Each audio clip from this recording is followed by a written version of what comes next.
Bournemouth 1, Manchester United 1. United dig deep. Last gasp goal to get a result at a point at Bournemouth today. So Man United 1, Bournemouth 1. I'm with Houston Red Army. We are today going to celebrate the birthday of our president who passed away in 2023, Tom Clare. Happy birthday. Cheers to you, brother. We love you. Wow. You're supposed to take a sip. Okay. Cheers. It's bad if you don't. Anyway. The one thing that made me happy, even though the whole game was shit, Bournemouth booed their own people. They booed their fucking guys. They were like, we should win against United, and we tied it. And they were like, how insulting is that? They should win against United. Oh down my! To 10 minutes. Is it that down insulting? to 10 minutes. It's pretty. Yeah, but who do they think they are? Bournemouth. I know they're Bournemouth, but I mean, come on. They're upset they couldn't beat us. They're absolutely. They are a mid-table club. Yeah, and we can't say that. And they're upset they couldn't beat us. Yeah, I'd be upset too, honestly, especially after. I mean, how low have we stooped to be insulted like that? 18? 16? 16. No? Yeah, I don't know. Where are we? Who knows? Well, we are here to talk about the match analysis of how this thing really went through today. 14. Louis. Yeah. Look, there's a couple of schools of thought, right? So, on the one hand, it's a very, very poor performance. Very low intensity, low speed of play. Majority of the team look like they can't really be asked. You have Rasmus and Mason Mount, who were like the most goal threatening, but only because they're both like extremely desperate to score goals. And kind of shake some of the stigma that they've been getting. And so there's like that perception that it's like it's not good enough. We shouldn't be playing this way. Like we're Man United. It's fair. The flip side of that, obviously, is you have no stake in the Premier League, this season. You have a crucial game on Thursday. So there's an idea of maybe trying to protect yourself a little bit more, playing a little bit more conservatively, not really going for it. But the argument there is if you're going to start a squad like this, where it's predominantly starting players, with a couple of rotations here and there, you have to play, and you have to play a game that's worth watching. It's worth at least some kind of preparation for Thursday. So look, for me, it's not that devastating. I know where we're at. Again, Europa is the only place where we can do anything significant.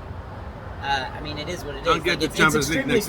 It's frustrating, but I mean, why should we expect more in the Premier League at this point? Right. I hear you, Mr. Loverman. What your take?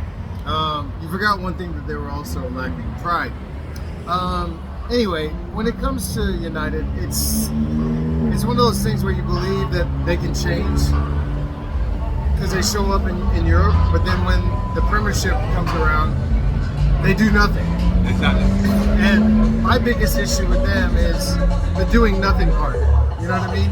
You might want to give it 2 seconds here. Yeah, we gotta. I think a truck show literally just let out eight lifted, souped up trucks just drove by with their freaking except for the music loudest blaring. one. The loudest one was the shittiest one of all. Yeah, right. I know, right? That's always the way it is. It's kind of like us at United. We're loud Exactly. and shitty at the moment.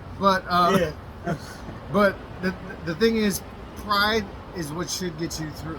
Yes, I see your point. Yeah, I understand that we don't have anything to play for, but play for the pride, the fans who make the trips. When someone gives you an opportunity and they go down to 10 men, Evan Nielsen gets a red card, which is hilarious because the ref called that one correctly, but then gave Dorgu a yellow for being kicked. I still don't understand the reffing. The officiating today was diabolical. Absolutely. But outside of all that, if you play for pride, you play as hard as you can. You think that you would put balls in places where you could score. Yeah. Bruno was terrible. Mount was terrible. Yep. As far as shooting the ball, he was still active and running around. And I appreciate that. Yes. Rasmus also active and running around. I appreciate that. Was that his first attempt on goal anywhere near, right? That was his first attempt on goal in 3 games. I mean, Damn it, dude. But it was an important Your one. bedside manner. it is what it is. I mean, like, look, I'm really not. Sam, get him. I'm not really dogging the player, but these are the realities. Like, Oh my God. He's our top scorer right now. yeah. It's like, You know, but this again, this is the reality. This is where we're at, and like, look, yeah, it's not good enough, and I mean, you can argue like this sense of pride, but honestly, like, you really have to protect the only semblance of success that you can have, and that's Thursday. So like, I get it. Like, I don't think it's the right thing to do. I don't think it's necessarily like, I don't think it prepares you for Thursday. But I mean, I understand the thought process of like, nah, let's sit on it. We're gonna run less distance. We're gonna take less risk. You know, it's gonna be pretty direct overall. You know, some counterattacking moments. You know, in possession, it's extremely slow just because we're very slow. Well, it's just Lethargic because even. we're keeping the ball. We're not really looking to penetrate. Like, Yeah. we don't want any risky 50-50s. Like, we Lackadaisical. know what our injury record is. Like, again, like, it's more a waste of time than anything. Let's put it that way. Wow. Like, it's really just us going out there because it's on the schedule and we have to. Right. Like, you know, on some Marshawn Lynch, like, we're just here so we won't get fined. And like, and you know, the idea is that you play for Thursday. Now, I guess the counter argument, I guess to your point, is like, does that prepare you for a game against Atletico Bilbao? And the answer is probably no. You know, so that's, I mean, you know, that's how the manager manages it from now until then. The game can be evaluated and they can make shifts and all that stuff because they know that European football is not as Completely tough different. as a Premiership. Yes. I have a question. I'm going to turn the table. I have a question Quick. for you. You keep talking about us getting into Champions League, but like, how long will we last with this team? Because they changed the new format. Because they changed sorry. I thought it was off. Because they've changed the new format. If we get signings, if we qualify for Champions League and get some signings, quality and not quantity, we might just get to a second You're stage. trying to convince yourself. You're No, just, no, no, you're no. like, we might just Well, kind I of. mean, Yeah. well, Going on our philosophy of purchasing in summer. If we get to the Champions League, we might be able to have that Champions League pool. Like, okay, we are there, so we could get the likes of better players. Not, I'm saying quality and not quantity. That's what we need, and get rid of the piece of crap we've got in there. So we're still getting rid of Deadwood. If I can push back against that sentiment just a little bit, it's like, how far do you get in Champions League? Like, that argument is moot. Like, it's irrelevant.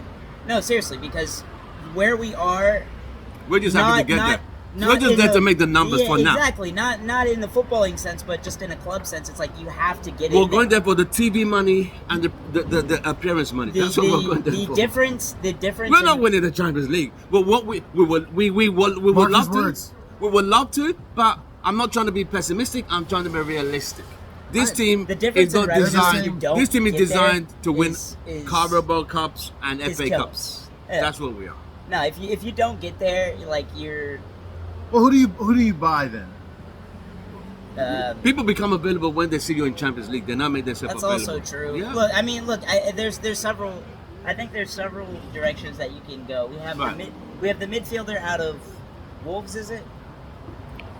That's like the most linked to the club. Is it a good signing? Yeah, probably. I think an experienced striker, it should be priority. How we deal with that. That's the main thing. without Champions League football. You can't attract. Yeah, I don't care what that's striker you pretty- put up front. You can't. This team cannot score. Look, We saw that today. We saw that today. I mean, so in the after box. everything, but these are the pieces that we need. Right. Again, like, I don't think 100%. that's Doesn't definitely change not the anything. only piece that you need. Oh, but there are more it is pieces. a massive piece that you There need. is a big jigsaw puzzle. I think you need a new goalkeeper first and foremost. I think Onana is trash. I think he's done. I think there's no coming back. I mean, that's just me personally.